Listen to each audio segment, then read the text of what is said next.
Hello, welcome back. It is so good to see you. And if you're new here, it's really nice to meet you. I'm Monty, and on this channel we talk about all things science fiction and fantasy, especially when there's a little bit of romance. And in this series, we talk about the spicier side of romance, the kinkier side of romance, and just be warned. So let me just put a quick disclaimer out of there. The book we're going to be talking about today is definitely a little bit kinkier. It is on the more erotica side of the romance spectrum. So even though I'm not going to get into any really graphic talk, the book that we're talking about is very graphic. And this is probably best viewed by a mature audience. All right, so today's book is A Soul to Keep by Opal Reyne. And this is the first book in the Dustwalker Bride series. All right, so I'm just gonna read the introduction that was in the book. And it says, "To all the monster out there, this book is for you. Don't pretend that you've never wanted to be railed by some human-eating dark entity that has a skull for a face. You saw the cover, you knew what you're getting yourself into, and you still chose to open this book and read it." So this book tells us exactly what it is. It gives us a warning, and yes, I chose to read this book anyway. So what is this genre, this monster? Can't say that word, so we're gonna say monster lover. P.S., just so we can kind of keep this PG. So what is this genre all about? I did some research, I know, shocking, but I wanted to at least have a general idea of what this genre was all about and what the genre consists of. And I'm going to tell you, I was a little surprised at the answer I got. So, according to Fanlore.org, the monster loving genre is a subgenre of Xeno, which refers to characters or pairings involving decidedly non-humans, including aliens as well as supernatural creatures, pairing with humans. And this can also be referred to as tetrophilia. I don't know if I said that right. I hope I said that right. But here's the word. Now, wait. Does this mean that I've been reading this genre all along and didn't even know it? I mean, we all know I love my alien subgenre books, but this is kind of a broad description, and this broad description really doesn't encompass some of the views of the fans of the monster loving subgenre. Now, I guess some people could say that the views of the fans could be considered gatekeeping, but it really didn't feel like that to me. It really felt like they were just trying to define their little corner of this subgenre and really express what they like to see in it. A lot of the consumers of the monster-loving subgenre feel that if your non-human character is just a human of a strange color, i.e. purple or green, aliens, a monster does that not make. Now, from what I read on Reddit and from a lot of the fan art I saw, the fans of this genre want their monsters to look like actual monsters. Bigfoot, the Mothman, Cthulhu, and never achieve a more typical looking human appearance, even when they are discussing werewolves, which is probably the most common type of shifter in any shifter romance. Monster lovers don't want a human man that turns into a wolf, and vice versa. No. And they definitely don't want just like an actual wolf. They want the monstrous, scary hybrid. Something that has human intelligence, but doesn't appear human at all. So also, there was a lot of discussion about genitalia. Having your monsters have a Homo sapien presenting genitalia is considered by some of these fans to be boring, and the creative author can do better. I'm not going to go into depth about this, but it's a concept that's not foreign to me.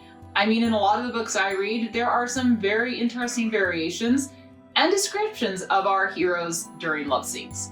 Now, the themes of these books can swing from the monster being a total marshmallow despite their appearance to the more dark romance-heavy themes that have a rough or dangerous tone. I thought one commenter on the Fanlore article summed up a lot of what I read perfectly.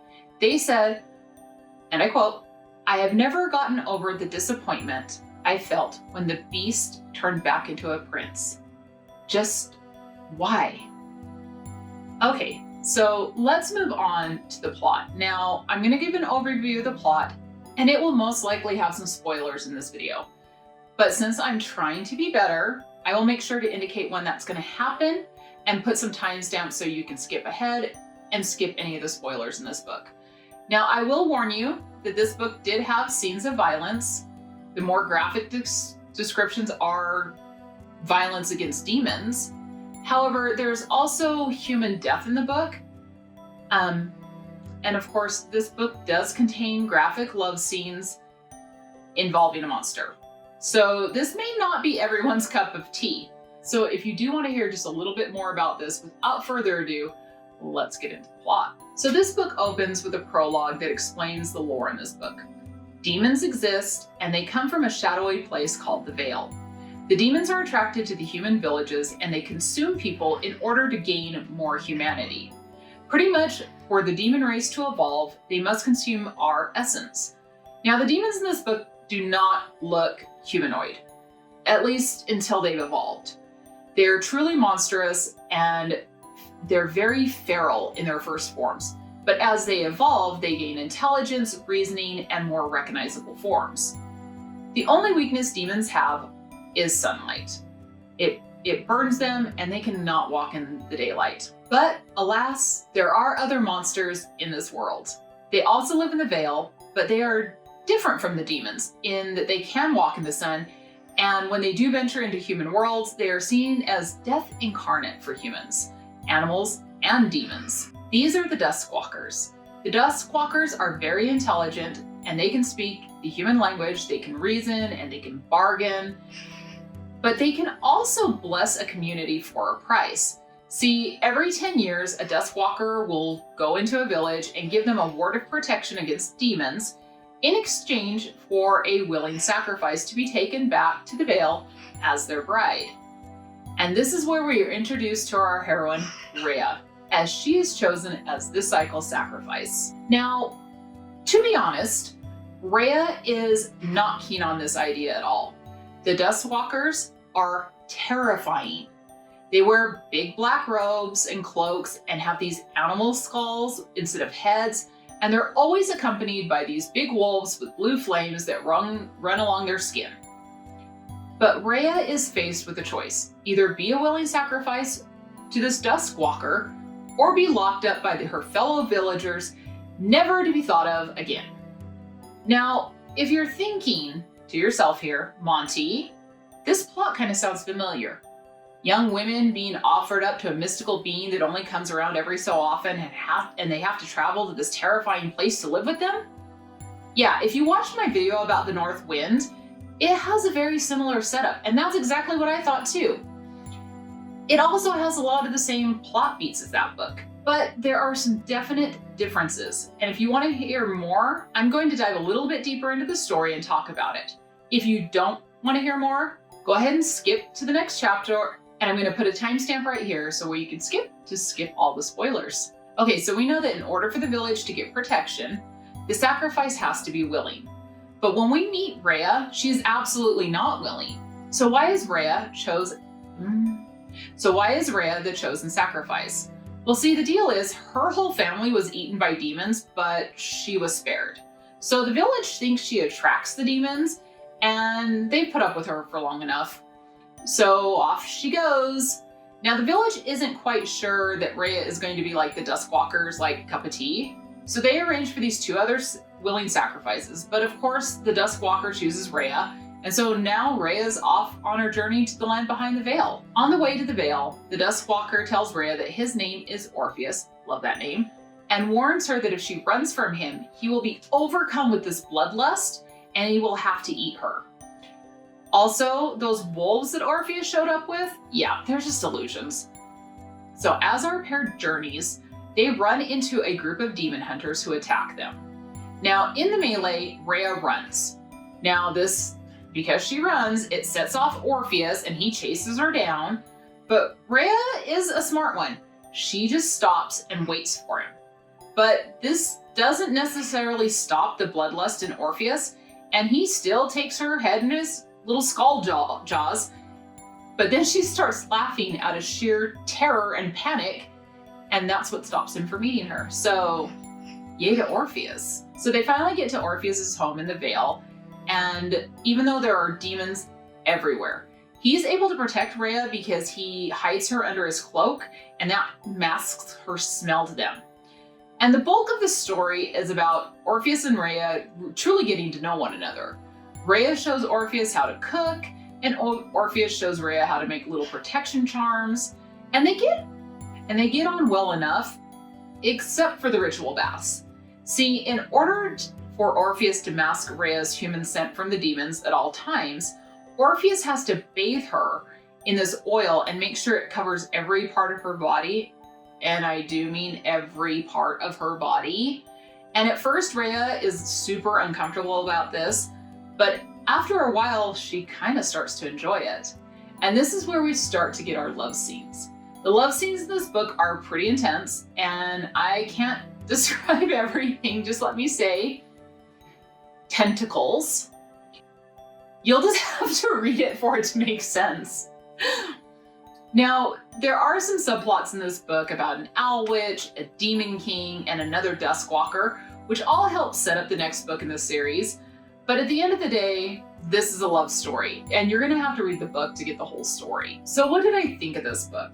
Obviously, it's a different take on the Beauty and the Beast trope, but in this story, the Beast never turns into a handsome prince.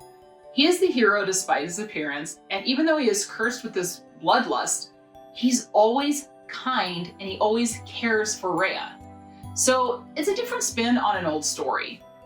The book was super well written, and I think the author is extremely talented. They're very creative, and I thought that they wove together a story that kept me interested and wasn't like 100% predictable all the time. My only critique of this book is that it wasn't a slow enough burn for me. I mean, it's not insta-love, so don't think that's what I'm saying. It is not insta-love by any stretch of the imagination. But personally, I would have liked to have just a little bit more build-up before the characters start getting together. But that's just a personal preference. I will say that even though the tones of this book were kind of dark with the violence, I have to say, there was absolute consent between our hero or anti-hero, Orpheus, and our heroine Rhea at all times. And I really appreciated that. It's like the villagers that Rhea lives with her whole life don't really give her a choice. I mean, monster, death. But the monster always gives her autonomy and choice. So that definitely gets my approval. I don't rate these types of books because they're really outside my comfort zone. It's really hard to give a rating when I'm not 100% into the subject matter, but I can say that objectively, this book had all the elements of a well-written story, and I was definitely not bored in it. Okay, so what did I learn from this book? Well, I learned a little about the monster lover subgenre, and I learned that the alien romances that I read really aren't that far removed from this subgenre. I mean, scales and tails, baby. Even the orc books that I talked about in one of my reading wrap-ups were considered by some to be a monster lover book. But would I consider myself part of the monster lover kink? No. But I do think I have gained a beginner's understanding of it. When I was preparing for this video, I read an article on scientificamerican.com by John Horgan, and it talked about the psychology behind what some would term as monster prawn. There are arguments from people outside of this kink that say it promotes violence, but to me, it's the same as saying that people who really enjoy graphic, serial killer, true crime stories are co-signing on those acts. In reality, I very much doubt that those who enjoy these types of books are doing anything remotely like this in real life. Like the author of the article says, Human sexuality is weird. Sometimes people just like to read about some kinky things, and that's okay.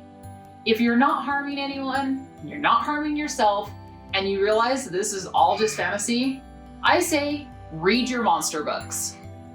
I will link both the article and the entry on Fanlore in the description below.